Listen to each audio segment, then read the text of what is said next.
ఎప్పుడైతే నిన్ను నా మనవాడ వెనకాల చూశానో అప్పుడే మనసారా ఆశీర్వదించేశాను. శీఘ్రమే కళ్యాణ ప్రాప్తి రచ్చు. లేవండి, మంచి రోజు చూసి మీ ఇంటికి వచ్చి మీ వాళ్ళతో మాట్లాడతా, సరేనా? థ్యాంక్ యూ తాతయ్య. అయ్యో అయ్యో,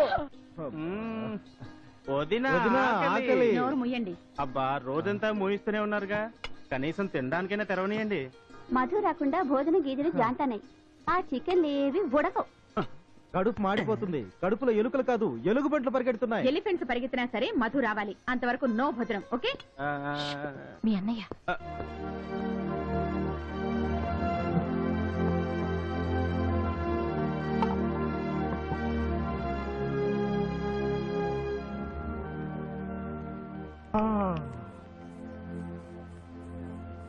తొందరగా రామ్మా, ఆకలి దంచేస్తుంది. ఎంతసేపే నీ ముస్తాబు?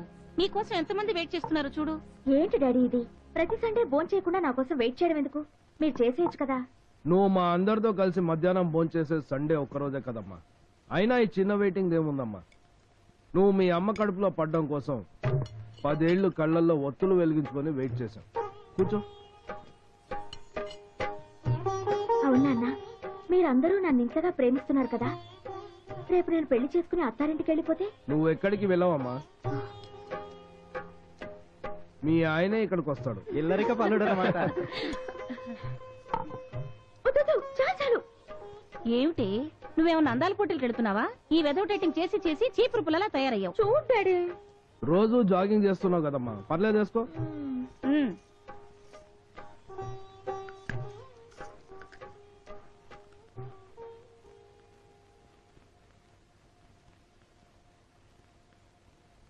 ఏంట్రా ఇది?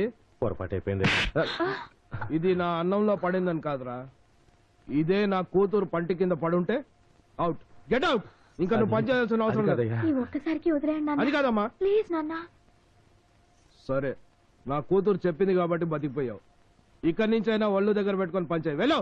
అలాగేనయ్యా. అయ్యా, మీకోసం ఎవరో పెద్ద ఆయన వచ్చారు.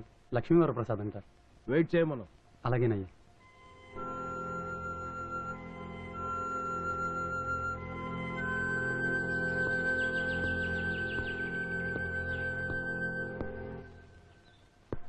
నమస్కారం అండి.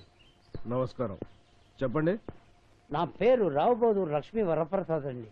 బ్రిటిష్ వాళ్ళు పోతూ పోతూ రావుబోదూరు తీసుకెళ్లిపోయారండి. ఆస్తిపాస్తులు పెద్దగా మిగలకపోయినా భాస్కర్పేట బస్తీలో ఒక చిన్నల్లు ఉంది. నా మనవణ్ణి ఎంబీబీఎస్ చదివిస్తున్నాను. పేరు శ్రీనివాస ప్రసాద్ అండి. చాలా బ్రిలియంట్ స్టూడెంట్. తమ్ముడు, అన్నయ్య వెళ్ళి చెక్ బుక్ పట్టరా. అబ్బాబే, నేను చందా కోసం రాలేదండి.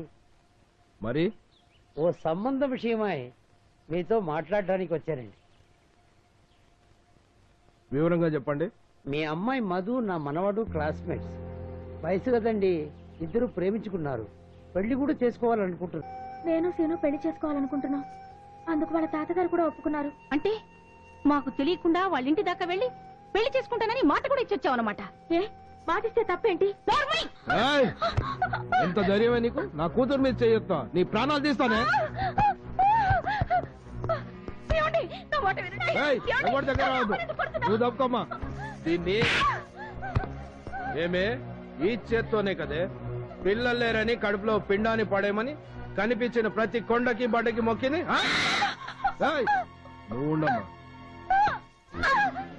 ఈ చేత్తోనే కదే పిల్లలు పుట్టాలని చేతికి ఎముక లేకుండా కనిపించిన ప్రతి సన్యాసిని పిలిచి దాన ధర్మాలు చేసింది.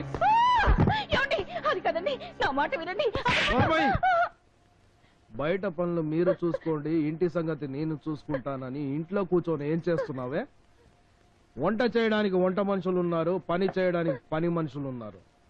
నీకున్న పనల్లా నీ స్నానం నువ్వు చేయటం, నీ చీర నువ్వు కట్టుకోవడం, అంతేగా? లేక లేక పుట్టిన ఒక కూతురు బతుకు తప్పుదారి పడుతుంటే పట్టించుకోలేనంత పనులు ఏమున్నాయా నీకు? దాని అతి గతి నా పరువు ప్రతిష్ట పట్టించుకోకుండా ఏం వ్యక్తున్నావే? అమ్మ తప్పే ఉందని అలా గొడ్డును బాధినట్టు బాస్తున్నావు. అతన్ని నేను ఇష్టపడ్డాను, నేను ప్రేమించాను. పెళ్ళంటూ చేసుకుంటే అతన్ని చేసుకుంటాను. కొట్టాలంటే నన్ను కొట్టు.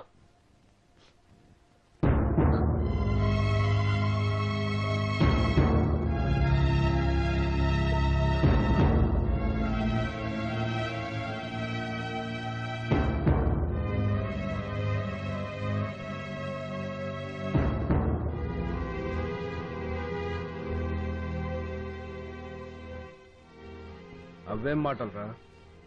నువ్వు పుట్టి బుద్ధి ఎరిగాక మీ నాన్న ఏ రోజైనా నీ మీద చేసుకున్నాడా?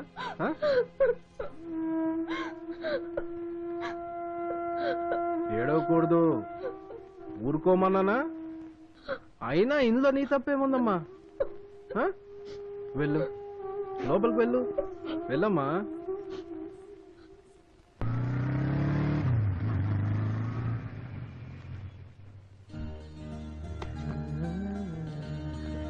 తాతయ్య, తాతయ్య, తాతయ్య,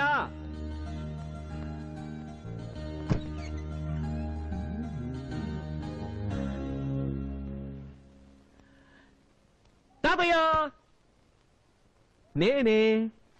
ఈ టైంలో పడుకున్నావు తాతయ్య? అవును, మధు వాళ్ళ ఇంటికి వెళ్ళావా? వాళ్ళ పేరెంట్స్ తో మాట్లాడావా? నవ్వుతావేంటి తాతయ్య? చెప్పు తాతయ్య, వాళ్ళతో మాట్లాడావా లేదా? అసలు వాళ్ళు అవకాశం ఇస్తే కదరా నేను మాట్లాడడానికి. అన్ని వాళ్లే మాట్లాడేశారు. అంటే ఒప్పుకున్నారా? నువ్వు చెప్పగానే ఎలా రియాక్ట్ అయ్యారు? అసలు ఏమన్నారు? పొరపాటున నేను రావు కాలంలో వెళ్ళాను రాశీను. పైగా ఇప్పుడు రోజులు మంచి కావట. అందుకే మంచి రోజులు రాగానే అన్ని విషయాలు మాట్లాడుకుందామని చెప్పి ఆప్యాయంగా ఆతిథ్యం ఇచ్చి సాగనంపారు. అయితే మా పెళ్లి ఓకే అయిపోయినట్లే. థ్యాంక్ యూ తాతయ్య, థ్యాంక్ యూ వెరీ మచ్. తాతయ్య, తాతయ్య, ఏమైంది? అబ్బే ఏం లేదురా, మధు వాళ్ళ ఇంట్లో ఆ శుభవార్త విని ఆనందం పట్టలేక ఎక్కువ తినేసానురా. తాతయ్య, తాతయ్య, ఏమిటి ఇదంతా? అసలు ఏం జరిగింది? తాతయ్య, నిజం చెప్పు, అసలు ఏం జరిగింది? చెప్పకపోయావో నా మీద ఒట్టే. చెప్పు తాతయ్య. పెద్దగా ఏం జరగలేదురా. సంబంధం కలుపుకుందామని వెళ్ళిన నాకు మన స్థితి ఏమిటో తెలియ చెప్పారా వాళ్ళు. ఎంత ధైర్యం నీకు? నా ఇంటికి వచ్చి నన్నే నా కూతురు నిమ్మని అడుగుతా? డబ్బు మధ్యలో వాడు పెద్ద గొప్పవాడు అనుకుంటున్నాడు రా, కానీ వాడికి తెలీదు ఒకప్పుడు మీ నాన్న ఒక్క రోజు చేసిన దాన ధర్మాలు ఖరీదు చేయదురా. వాడి ఆస్తి అంతస్తు మొత్తం కలిపితే. మా అన్నయ్య ముందు చేతులు కట్టుకుని నుంచొని పనిప్పమని అడిగే తాతలేని నా కొడుకు పెళ్లి విషయం మాట్లాడడానికి వచ్చావు. అక్కడ మధు లేదా? లేదురా, లోపలుందేమో. నాకు ముంగిట్లోనే సన్మానం చేసి పంపించేశారు.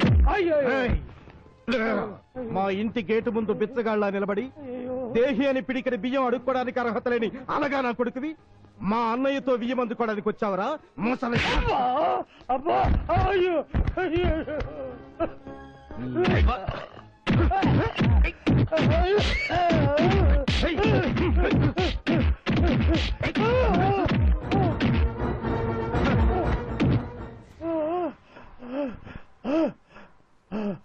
తీసుకెళ్లి గేటు బయట పారేయడం.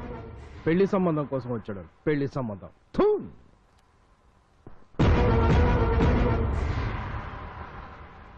సీను, చావుకి చాలా దగ్గర ఉన్నవాణ్ణిరా. నీ మంచి కోరి ఒక మాట చెప్తారు విను.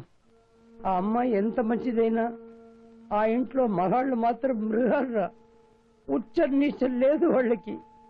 అలాంటి వాళ్లతో సంబంధం వద్దురా మనకి.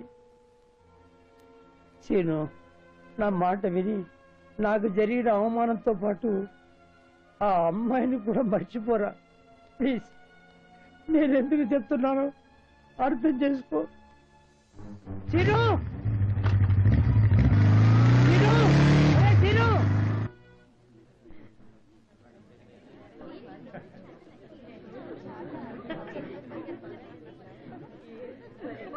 నమస్కారం, రండి. ఇన్నాళ్ళు లేని సడన్ గా మధుకు పెళ్లి చేయాలని థాట్ మాకు రావడం, సరిగ్గా మీ అబ్బాయి అమెరికా నుంచి రావడం, ఈ రోజు మంచి రోజు అయి ఉండడం, ఈ మ్యాచ్ సెటిల్ అవ్వడం, ఈ అకేషన్ కి మన అనుకున్న వాళ్ళంతా ఊళ్ళోనే ఉండడం అంతా మా అదృష్టం అండి. శుభ సూచకం. ఈ అదృష్టం మీది కాదండి బావగారు, మాది. మీలాంటి ఫ్యామిలీతో ఏ ప్రయత్నం లేకుండా సంబంధం కుదరటం అంటే మాటలా? అంతా మా వాడి లక్కండి. ఏమిటమ్మా మాటలు? ఏ తండ్రైనా తన బిడ్డ సుఖాన్ని కోరుకుంటాడు.